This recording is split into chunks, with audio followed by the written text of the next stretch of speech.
So the CEO of Coca-Cola was once asked that why is it that Coca-Cola, despite being such a popular brand, a big brand, always recording, record breaking sales, but despite that, they still spend billions of dollars on advertisement.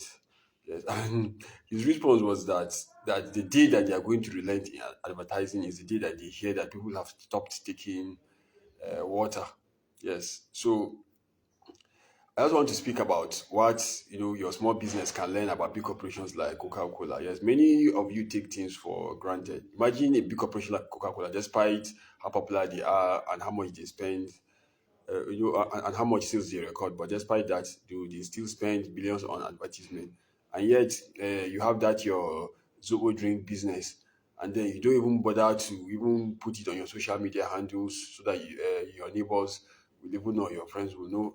Some of you behave as if maybe you're even shy about your business, and you cannot even go to a business center, let them at least make some stickers, and for you to put it under your Zobo drink and make it to stand out.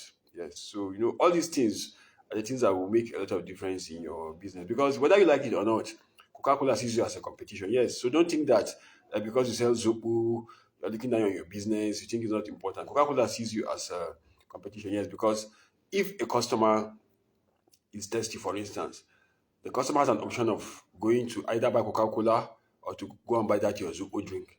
Yeah, so as long as that customer can choose your Zobo drink over Coca-Cola at that period, that Coca-Cola sees you as a competition. So whether you like it or not, you're competing against the biggest corporation in the world. So what you should do is that also spend on promoting your business on advertisement, just like Coca-Cola does. And how will you do it? Yeah, there are just some basic things that you can do. As simple as promoting your business regularly on your social media handles, and also printing stickers and putting it on the pack of your drink. And another thing is that as much as possible, try not to be using used bottles, because many of us will go to occasions and then take bottles of Coca-Cola, empty bottles of maybe Coca-Cola or other drinks, and then package it. So try to get fresh bottles and then package your Zobo. That can improve your sales a lot more. Yes, because from a hygiene point of view, it's not so good for you to take bottles from that have been used by others and then to wash them. So that's the first thing you should note. From the point of view of our advertisement, you need to do much more. Spend, yes, just go and print, even if it's a sticker, no matter how much it will cost you, do it. It's going to make a lot of difference in your business. Yes, because I know the thing about some of these big corporations is that some of the advertisements they do, you just think that they are just wasting money. You don't really understand what they're doing in the advertisement. Yes, but they know exactly what they're doing. Yes, so they usually use very brilliant psychologists, and marketers to create those type of advertisements for them. And the whole aim is that they want to create an emotional connection between you and that particular and their product. Yes. So you end up watching the advertisement and you end up liking the product, but you will not even realize or figure out why you are liking the product. Yes. So yes, that your small business needs much more advertisement. Yes. If you just do some of these things, you'll be surprised as to how much your sales will be boosted. And another thing is that all these corporations, you will not believe how far they go in trying to get information about their customers. Yes, they have a database where they know exactly the kind of customers they are targeting. There are some of you that if they ask you which type of customers do you have, you say I don't really have any type of, everybody is my customer. Then you're not serious. You've not even started business at all. Yes, because any serious business person classifies his customers either based on gender. Okay, for those that are selling female products, it's very easy for you to know that, okay, yes, I'm selling it to women. Maybe I'm selling hair products of women or beauty products. Yes, I can easily identify that it's women. Yes, but no matter what type of business you're doing, you need to have an idea of how to classify your customers. Yes, be it idea based on their gender, their age, yes, their family backgrounds, the location where you're selling, and things like that. Yes, like for instance, I've discussed in some of my previous videos. What I'm talking about is called customer segmentation. Like for instance, in chess now, in this part of the world, I've segmented my customers now. I go for those in the upper classes and the lower classes, because those in the upper classes, they already know the value of chess. Yes, they are preparing their children to take over their business empire. Yeah, so they know that definitely chess will be very useful in that regard for preparing their children. Then those that are the lower classes, they are not choosy.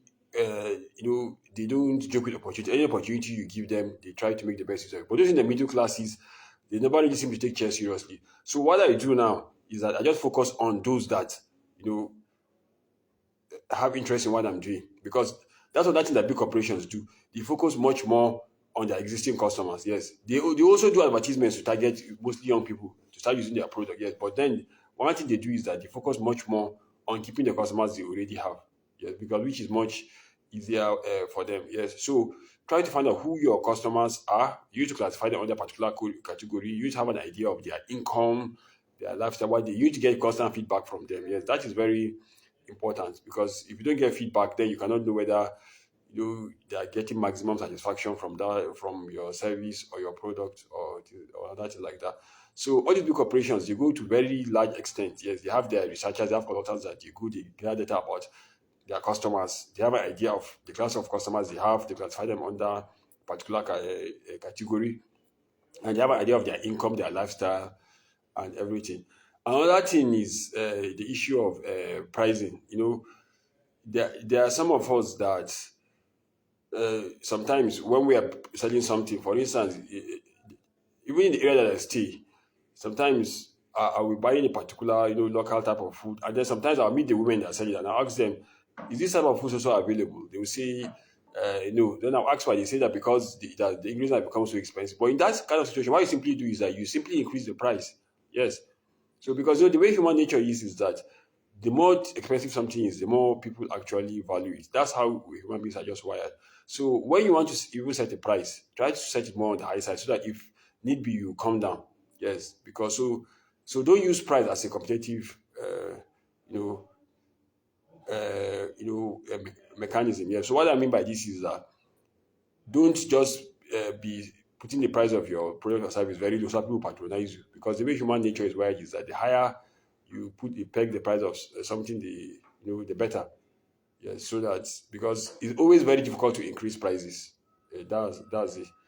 So it's better you put it on the high side than to put it on the low side, because if you put it on the low side, the day you want to increase it will always be very difficult. Yes, so that's another thing you need to take. So you just and so basically we will take note of all these tips about how big corporations, how they market their products, how they are very painstaking in having information about their customers and the way they treat their customers and things like that. Yeah. So make sure you define what your value proposition is like.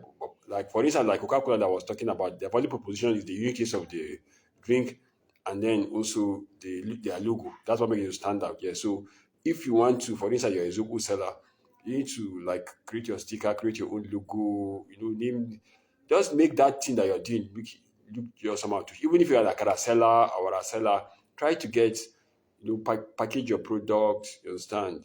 Just get a sticker, just make it to stand out as much as possible. Don't even be, recycling the same container over and over again. If you do all these things, you'll be surprised how much you're going to stand out. Yeah. So yeah, so thanks for being with you. Like I said, it's not going to be all about chess, because chess is encompassing. Chess covers everything. So that's why from time to time I'll be discussing other things.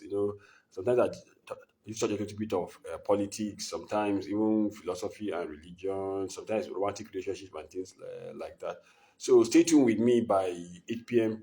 when I'm going to be back for the lecture on how to play the Jogo piano opening in chess.